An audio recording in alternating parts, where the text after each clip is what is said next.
नमस्कार मंडळी, मी तुमचा लाडका मित्र वरद विजय चव्हाण आणि मी तुम्हा सर्वांचं माझ्या युट्यूब चॅनलमध्ये स्वागत करत आहे. मंडळी, काल रिलीज झाला होता राजकुमार राव आणि ज्योतिका स्टारर श्रीकांत हा सिनेमा.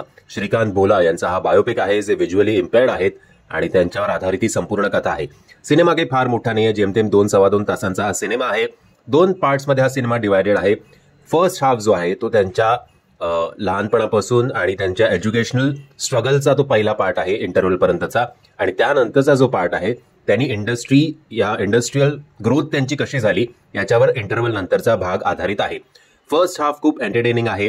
सेकंड हाफ पण आहे चांगला, पण सेकंड हाफ मला थोडा स्लो वाटला पर्सनली.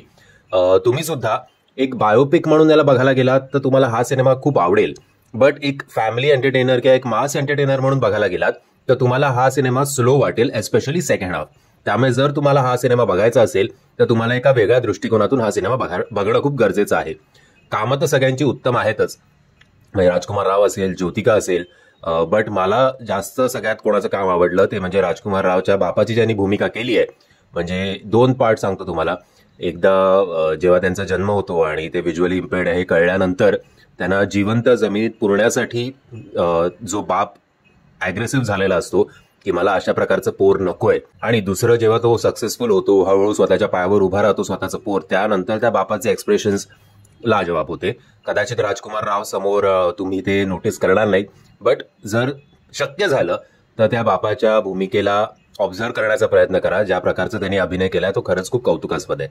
मूवीमध्ये कॉमेडी सीन्स सुद्धा आहेत आणि राजकुमार रावचं टायमिंग इतकं अप्रतिम आहे की त्यांनी त्या सुपरबली कॅरी केलेत आणि तुम्हाला मध्ये मध्ये हसू सुद्धा येईल. बॅकग्राऊंड म्युझिक सिनेमाचं उत्तम आहे. गाणी नाही आहेत फार, जी सगळ्यात जमेची बाजू आहे या सिनेमाची. एक थोडासा लव अँगल सुद्धा आहे, पण ते चालून जातं. ओव्हरऑल मी तुम्हाला रेकमेंड करेन की हा सिनेमा नक्की बघा. फक्त एका वेगळ्या पॉइंट ऑफ व्ह्यूनी हा सिनेमा जर तुम्ही सिनेमागृहात बघायला गेलात तर तुम्हाला हा सिनेमा नक्की आवडेल. आणि जर तुम्ही राजकुमार रावचे डायहार्ड फॅन असाल तर हा मस्ट वॉच आहे तुम्हाला. असं वाटतच नाही की हा माणूस जो आहे तो नीट दोन्ही डोळ्यांनी खरं आयुष्यात बघू शकतो, इतकं राजकुमार राव त्या भूमिकेमध्ये घुसलाय किंवा ती भूमिका जगलाय असं म्हणायला काही हरकत नाही.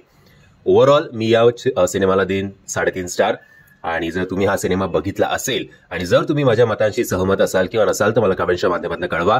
आणि जर तुम्हाला हा व्हिडिओ आवडला असेल तर प्लीज या व्हिडिओला लाईक, शेअर आणि चॅनलला सबस्क्राईब करायला विसरू नका. जय हिंद, जय महाराष्ट्र.